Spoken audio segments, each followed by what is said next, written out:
Russia claims it has control of the Azovstal steel plant in Mariupol. Here's why that matters. Russia on Friday claimed its troops have completely liberated the Azovstal steel plant in Mariupol, the final holdout of Ukrainian resistance in the otherwise Russian-occupied southern city.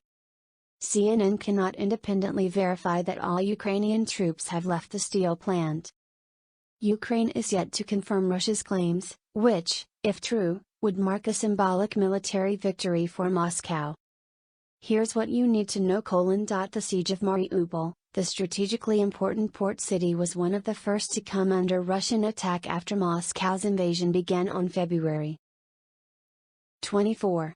By early March, it had been surrounded by Russian forces, leaving residents facing dire shortages of food and water, and constant bombardment that hit a maternity hospital and a theater where civilians were sheltering.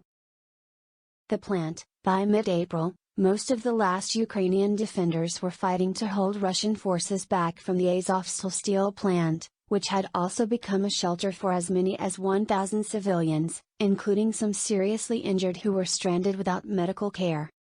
In late April, Russia claimed it had achieved the liberation of Mariupol, which Ukrainian President Volodymyr Zelensky denied, saying soldiers were still resisting in the city.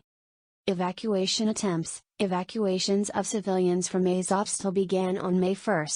On May 16, Ukraine's military said its forces had completed their combat mission at the steel plant, with hundreds of soldiers evacuated from the facility. Hundreds of Ukrainian soldiers evacuated from the plant were taken to a pre-trial detention center, while the severely injured were receiving medical treatment, according to the Russian Defense Ministry. Ukraine said it expects to carry out an exchange of Russian prisoners of war for the severely injured soldiers. The situation on the ground, if true, Russia's claim on Friday would suggest the entire city of Mariupol has fallen to Russian control after nearly 3 months of brutal fighting. A spokesperson from the Russian Defense Ministry claimed the last group of 531 militants surrendered in the plant. Earlier, the Ukrainian commander of the Azov regiment had issued an order for soldiers to preserve their life and health and stop defending the city. Videos posted online appear to show the remaining Azov fighters walking out of the steel plant. CNN cannot independently verify the number of fighters left in the plant. Russian gains, if confirmed, the fall of the Azovstal steel plant means Russian forces are in full control of Mariupol, paving the way for them to establish a land corridor between Russia and the annexed territory of Crimea. The symbolic victory would also secure a key port on the Sea of Azov for Russia and release Russian troops to fight on the front lines of the war in the Donbas region. Tennis Tour strip ranking points at Wimbledon over decision to ban Russian and Belarusian players. Wimbledon, the third of the 4 majors on the tennis calendar, is arguably the most famous tennis tournament in the world. This year, however, the men's and women's professional tours, along with the International Tennis Federation, ITF, have opted to strip its ranking points for the Grand Slam event. The announcements to remove the ranking points, which were made separately Friday by the Women's Tennis Association, WTA, the Association of Tennis Professionals, ATP, and the ITF, come following the decision from the tournament's organizers to ban Russians and Belarusians from playing in this year's event. The stance we are taking is about protecting the equal opportunities that WTA players should have to compete as individuals, a statement from WTA Chairman and CEO Steve Simon said. If we do not take this stance, then we abandon our fundamental principle and allow the WTA to become an example to support discrimination based on nationality at other events and in other regions around the world. In a statement, ATP said, discrimination by individual tournaments is simply not viable on a tour that operates in more than 30 countries. Zelensky calls Russian actions absolute evil, absolute stupidity, after strike decimates cultural center. Ukrainian President Volodymyr Zelensky on Friday called Russian airstrikes the epitome of absolute evil, absolute stupidity, after the destruction of a cultural center that left at least 7 people injured. Zelensky posted video on Telegram of the airstrike which wrecked the newly renovated House of Culture, causing a massive cloud of dust and debris, and also injured at least 7 people including a child, in the city of Lazova in the Kharkiv region. The occupiers identified culture, education and humanity as their enemies. They do not spare missiles or bombs for them. What is in the minds of people who choose such targets? Absolute evil, absolute stupidity, he said underneath the video of the strike.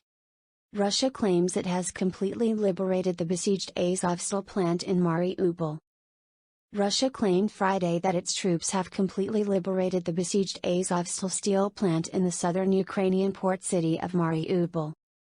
In a statement, Russian Ministry of Defense spokesperson Major General Igor Konashenkov said that the last group of 531 militants surrendered, referring to the Ukrainian fighters who for several weeks had been resisting the Russian assault on the plant. Earlier, the Ukrainian commander of the Azov Regiment, Lieutenant Colonel Denis Prokopenko, gave the order to stop defending the city of Mariupol and issued a short video message from inside the Azovstal steel plant saying that the top military leadership had issued an order to preserve the garrison soldiers' life and health and stop defending the city. Konashenkov said the Azov Regiment commander was taken out of the territory of the plant in a special armored car. New video just posted online appears to show the remaining Azov fighters walking out of the steel plant. CNN cannot independently verify that all Ukrainian troops have vacated the steel plant. Ukraine aid bill is being carried by someone who was already traveling to South Korea. The $40 billion Ukraine aid bill is being flown to South Korea for U.S. President Joe Biden's signature, a National Security Council spokesperson confirmed to CNN. The bill is being carried by someone who was already traveling to the region as part of their official duties, the spokesperson said. The bill is being flown to South Korea for the president to sign, and it's being carried by someone who was already traveling to the region as part of their official duties, the spokesperson said. The legislation provides money for military and humanitarian aid, including funding to assist Ukrainian military and national security forces, help replenish U.S. equipment sent to Ukraine, and provide public health and medical support for Ukrainian refugees. German ambassador, Ukraine more pulverized Germany's assumptions on engaging Russia.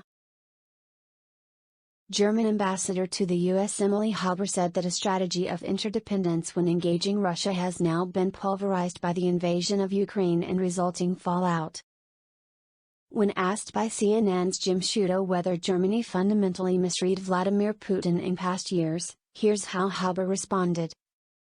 It is true that for many decades our strategy rested on the fundamental assumption that interdependence would produce stability, predictability, and to some extent of a time, even alignment. It was, if you will, our experience with regard to the GDR, the former East Germany, and with reunification and even with regard with the implosion of the Soviet Empire. We now do see that interdependence can actually also produce vulnerability. So this assumption, in effect, has been pulverized. Haber also reiterated that the West needs to be united in its messaging against Russian President Vladimir Putin, because we know, in effect, probably very little about the inner dynamics of his circle. Haber also discussed Germany reducing dependence on Russian energy, saying that the country is working at breakneck speed and the result will be irreversible. We have to reduce our dependence on Russian fossil fuels as quickly as we possibly can. We are now discussing an oil embargo. And Germany is actually pressing for it. There are other options on the table as well, but all of them designed to make sure we are getting out of that dependence. Gas is a more complicated story, because, other than the oil market, it's not a global market. But we are diversifying, Germany is, at breakneck speed. We are ordering big contracts of LNG, we are building LNG facility storage. And our intention is to get out of Russian gas, let alone oil and coal, as quickly as we possibly can. We need to end that dependence, and it will be irreversible, she said. Germany and Qatar on Friday agreed on an energy partnership that may see Doha start supplying liquefied natural gas, LNG, to Berlin in 2024. Earlier this month, Germany started construction works for its first floating LNG terminal in Wilhelmshaven, a city and port located in Lower Saxony in northwestern Germany. Russian missile destroys cultural building in Ukrainian city of Lozova, injuring 7, President's office says. A Russian missile destroyed the House of Culture in the Ukrainian city of Lozova on Friday, injuring 7 people, including an 11-year-old child, according to Ukraine's Office of the President. CNN has geolocated and verified the authenticity of the video, which was shared on Telegram by the President's office.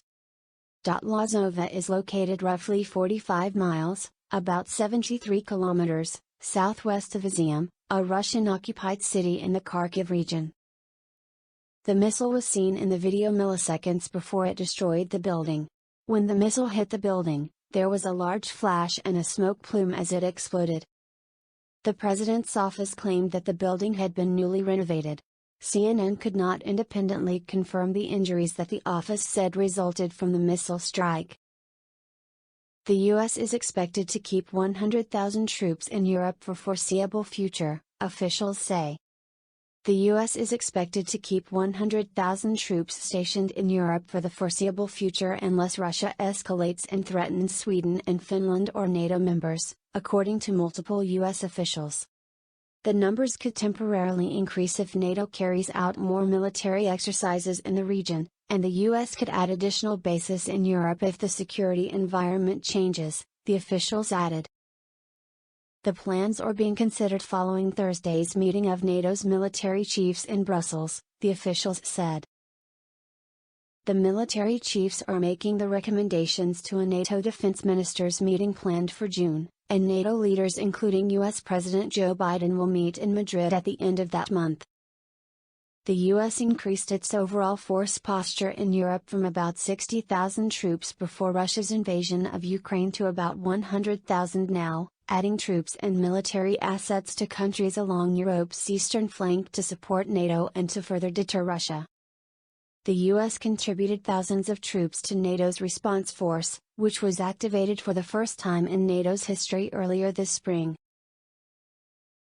Vatican City Foreign Minister reaffirms Vatican's offer to assist in negotiations between Kyiv and Moscow. Archbishop Paul, the Foreign Minister of Vatican City, reaffirmed the Vatican's willingness to aid a genuine negotiation process between Ukraine and Russia in a speech in Kyiv on Friday. Speaking alongside Ukrainian Foreign Minister Dmytro Kuleba, Archbishop Paul said negotiations were a just route to a fair and permanent resolution to the war in Ukraine. Lamenting the limitations of previous attempts at finding a resolution through negotiations, the Archbishop said, "Faith in God and in humanity compels us to persevere in the pursuit of peace through prayer, words and deeds and not to succumb easily to the enormous challenges. I assure you that both the Holy Father and his closest collaborators, including myself, suffer greatly from the many deaths, violence of all sorts, the devastation of cities and infrastructure, the separation of so many families, and the millions of displaced people and refugees," he added. Pope Francis has repeatedly made appeals for peace. The Vatican previously said it is willing to do everything possible to assist in reaching a ceasefire and brokering an end to the war in Ukraine.